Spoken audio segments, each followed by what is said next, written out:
Hello. Today I'd like to introduce you to the complex purchase order PAS extension that serves as an EPC accelerator from Hitachi Vantara. It includes functionality that many engineering, procurement, and construction companies would view as essential to their business. In particular, it provides support for milestone or progress-based payment, deliverable tracking, work confirmation entry and approval, and invoice retention and holdback management. This EPC accelerator has been developed using the latest Oracle Cloud PaaS services, such as Process Cloud for workflows, Visual Builder for all user screens, OIC for integrations, backed by role-based security access, and synchronization using IDCS and single sign-on features.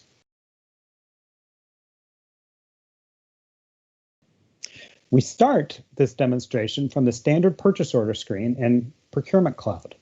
We're logged in as a buyer and have already entered but not yet approved a sample PO for our demonstration. But now we want to add specific deliverables or submittals that we will require from our supplier and milestones upon which we've agreed to pay our supplier based on the terms of the contract. To enter this structure, we're going to click on the complex purchase order hyperlink at the top of the PO page, which will take us to the POS screens. You'll see is that this happens seamlessly, and it continues the same theme from the SaaS to PaaS screens. We landed on the deliverable screen, and we've already seeded a little bit of information in here just to make our demo run a little bit cleaner. We've added 2 deliverables on here. We have different types of deliverables, groups of deliverables. We've entered values for technical and commercial, but that's an extensible list, and you can add any deliverable group that you need. You have the capability of uploading these deliverables as well, as you may have many deliverables over the life of a purchase order. So you can use standard upload features, and this works the same as it does throughout Procurement Cloud. Each deliverable has a description and has a date. Now, due dates can be entered either as fixed, as this first one is. It's a fixed due date, or it can be set as relative. Relative just means that you set it based on a number of calendar days offset before or after a particular business event. So in this case, we've got 10 days after the product's received. We expect this deliverable to be presented. Now, deliverables also have approvers. We've dropped in approvers, and you can add, change, or delete approvers. You can have any number of approvers added to the list. So each of these has 1 approver. Going to move over to the pay items. So pay items is really where a lot of the meat is in this in this application. This is where we will enter our milestones for payment. So let me walk through this screen a little bit. Again, we've loaded some of the data just to make things a little bit quicker. The first, what happens when you come in here initially is you get defaults for each of the PO lines that exist on the base PO. And what we've done is we've taken the first PO line and split it into 3 different milestones. So you use this functionality just to set the number of pay items you want to split to and click the split button to create the line items. Each of these we set as a type of milestone. And what that means is that we are going to pay based on our supplier reaching each of these different milestones. So, and it's been broken out by percentage. So the first milestone, we're going to pay 60% of the total.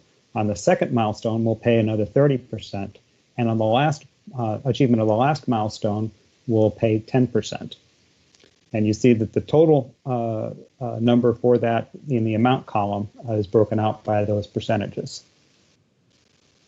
Alternatively, we could have used a rate-based type or lump sum. So lump sum is how it defaults. That's just a straight amount, and it takes the amount straight off of the PO item. In a rate-based, that's where you might specify that you want to pay for a certain number of hours at an hourly rate rather than just a straight amount. All three can be used on the same complex PO. That's not a problem. Each of the pay items can have an approver assigned, one or more approvers assigned. And this works the same way as the approver on the deliverable. You just click the number and you can go and add additional approvers, change approvers, or remove approvers from the list.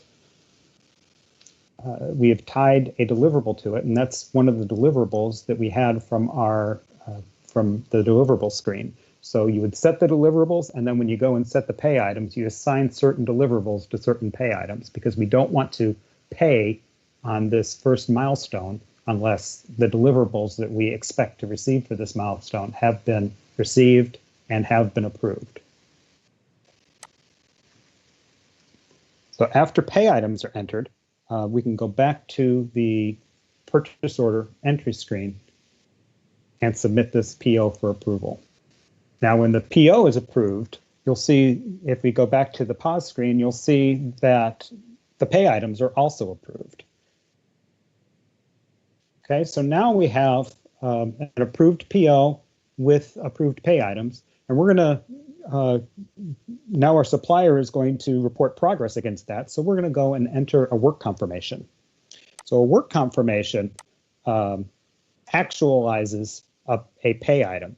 So either a supplier can enter this through the supplier portal, subject to approval, or we can enter it, as on the supplier's behalf. So the supplier says created a particular portion of the work, and we can enter internally, report that work confirmation, which is what we're going to do here. But it actualizes the pay item the same way a receipt would actualize a material purchase order. We have included a button here to quickly default work confirmations. So when you click that button, it will create a pending work confirmation, or a new work confirmation, actually, for each of the pay items that you have on the outlined on the PO. So that's what we're going to do here to save some time. And you'll see on that first line item, we've got our reviewer and and the deliverable that are tied to the pay item come across on this work confirmation. So now, an important point is anytime you have a deliverable on a work confirmation, the approver of that deliverable automatically gets added as a reviewer of the work confirmation. But of course, you can add any approvers that you need to on additional work confirmations. If I receive this particular work confirmation, but I need an engineer to go and double check and make sure that it works, and they weren't the person on the deliverable, I can add somebody's name there, and they can go and approve that. Another point we need to bring up here is this is where we would link an invoice to the work confirmation. So in this particular case, our supplier has already invoiced us for the work that was performed. So we're going to click on the invoice there, and it's going to do a query against all POs that are invoices that have been entered against this PO. And you'll see that we have one, and it's for the amount that's on this particular work confirmation, and we're going to go ahead and tie those together by clicking the mapping status and connecting that, and we're going to save. And so what happened here is that this invoice had been entered and had been sitting with a hold status, and by taking this action, we have removed that initial hold status and entered another hold status. And we're going to walk through the invoice and the path that it follows a little bit later on in this demo. But now we have a work confirmation entered. We have the reviewer and the deliverable attached to it, and we've attached it to an invoice. And so now we're going to submit it. Now, if you have not yet been invoiced for this work confirmation, that's okay. You can actually create that tie at any time. So you can approve a work confirmation without having an invoice. But at some point, you're going to want to go back and tie that invoice so that as an indicator that the invoice can move to the next step in our approval process. The work confirmation goes through approval, and we have created a custom, go to that work list right now.